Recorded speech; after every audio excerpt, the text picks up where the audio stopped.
दोस्तों नमस्कार। मैं डॉक्टर अभिमन्यु सिंह, वैकल्पिक चिकित्सक संघ का प्रदेश अध्यक्ष। मित्रों, मैं आज पुनः आपको काउंट सीजर मैटी जयंती 11 जनवरी 2025 के लिए भोपाल में आमंत्रित कर रहा हूं और वैकल्पिक चिकित्सक संघ की पूरी टीम आपका इंतजार कर रही है। हमें आशा ही नहीं, पूर्ण विश्वास है आप अधिक से अधिक संख्या में पहुंचकर इस प्रोग्राम को, जो आपका अपना प्रोग्राम है, ग्रैंड सक्सेस बनाएंगे। मित्रों, हम काउंट सीजर मैटी जयंती 2008 से मना रहे हैं।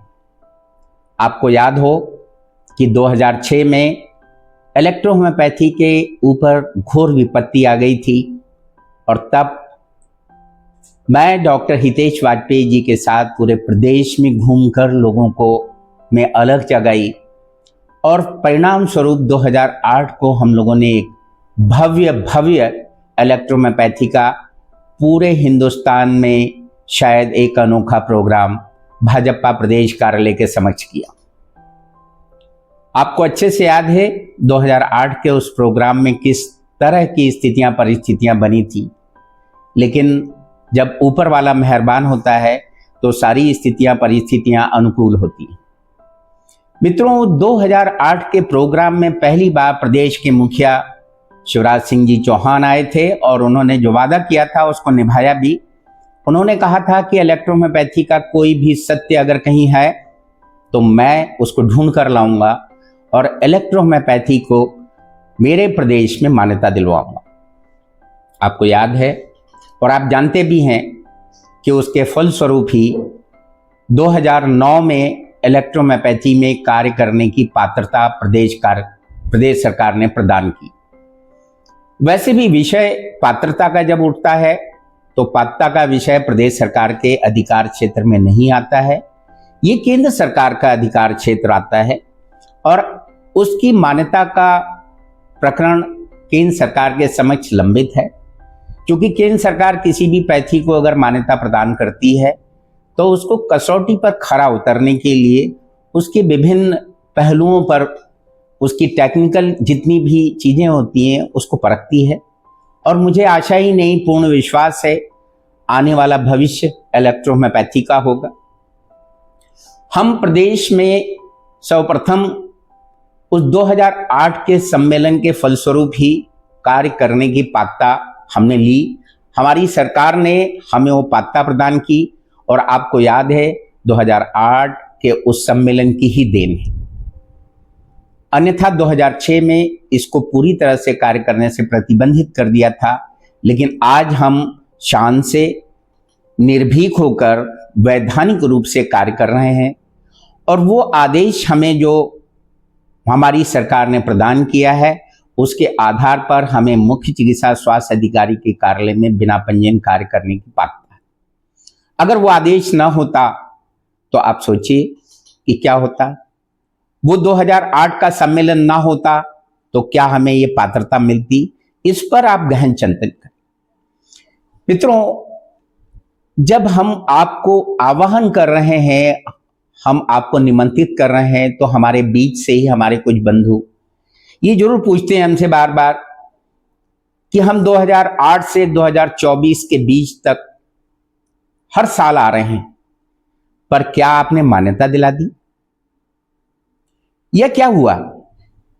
मित्रों, अगर हमारे हाथ में मान्यता होती तो जरूर तुरंत दे देते, लेकिन मान्यता का विषय प्रदेश सरकार का भी नहीं। प्रदेश सरकार केवल और केवल पात्रता प्रदान कर सकती है और वो हमारी सरकार ने आपको दी है। रही बात मान्यता का, तो मान्यता का विषय केंद्र सरकार के अधीन आता है और ये जब भी मिलेगी पूरी तरह से सारे पैमानों पर खरा उतरने के बाद ही, और तभी केंद्र सरकार इसको मान्यता देगी। विषय लंबित है, उसकी जानकारियां आपके समक्ष बहुत ज़्यादा डिटेल में अभी देने की आवश्यकता नहीं है, पर मैं ये बता रहा हूं कि आप सोचिए कि 11 जनवरी को आकर जो आप अपनी उपस्थिति दर्ज करते हैं उसी का परिणाम है कि आज प्रदेश के अंदर जितने भी चिकित्सक निर्भीक होकर कार्य कर रहे हैं, जितने भी लोग हैं वो निर्भीक होकर कार्य कर रहे हैं। अन्यथा आप सोचिए कि नियम कानून अगर इलेक्ट्रोहोम्योपैथी के उस आदेश ना होता तो क्या आप कार्य कर पाते? नहीं। इसलिए ये बार बार ये प्रश्न करना कि क्या मान्यता दे दी, मान्यता नहीं मिली तो क्यों आए। देखिए, किसी भी इस तरह के आयोजन होते हैं, उसमें हर व्यक्ति को अपना सहयोग देना चाहिए। हम आपसे क्या सहयोग मांगते हैं? हम आपसे केवल एक ही सहयोग मांगते हैं कि आप अपनी उपस्थिति दर्ज करें।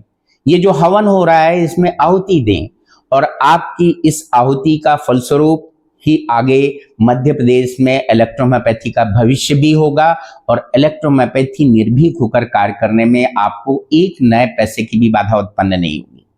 मित्रों, 11 जनवरी पर काउंट सीजर मैठी जयंती है। हम उन काउंट सीजर मैठी की जयंती को मनाने के लिए एकत्रित होते हैं। इससे बड़ा क्या उद्देश्य हो सकता है? जिस काउंट सीजर मैठी की वजह से आज लाखों लाखों लोग जो है चिकित्सा व्यवसाय कर रहे हैं, आप सोचिए क्या उनकी जयंती मनाने के लिए भी हमें किसी कारण की आवश्यकता है? नहीं।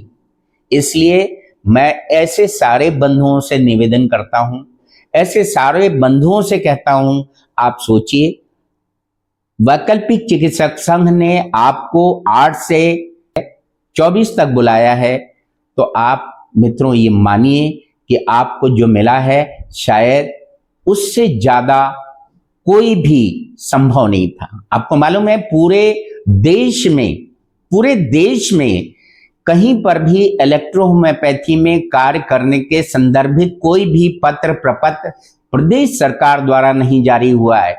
केवल मध्य प्रदेश से, जहां वैकल्पिक चिकित्सक संघ की वजह से, मैं ये गर्व से कह सकता हूं कि वैकल्पिक चिकित्सक संघ की वजह से हमारी सरकार ने हमें कार्य करने की पात्रता प्रदान की है और वो भी लिखित नहीं। अभी 15/7/24 को जो पत्र प्राप्त हुआ था उसको थोड़ा सा कंफ्यूजन था उसको भी वैकल्पिक चिकित्सक संघ ने सारे साथियों को स्पष्ट कर दिया कि कहीं भी सरकार ने इसमें कार्य करने से बाधित नहीं किया है। इसमें 2017 में जारी जो पत्र है उसका उल्लेख है और उसमें स्पष्ट रूप से उल्लेखित है कि हमें बिना पंजीयन कार्य करने की पात्रता है। हमें मुख्य चिकित्सा स्वास्थ्य अधिकारी के कार्यालय में पंजीकृत तो नहीं किया जाएगा पर कार्य करने से बाधित नहीं किया जाएगा। इसलिए मित्रों, मैं पुनः आपको आमंत्रित कर रहा हूं और पूरी आशा ही नहीं विश्वास है कि आप अधिक से अधिक संख्या में पहुंचकर इस प्रोग्राम को ग्रैंड सक्सेस बनाएंगे। जय मैटी, जय विशियस, जय भारत।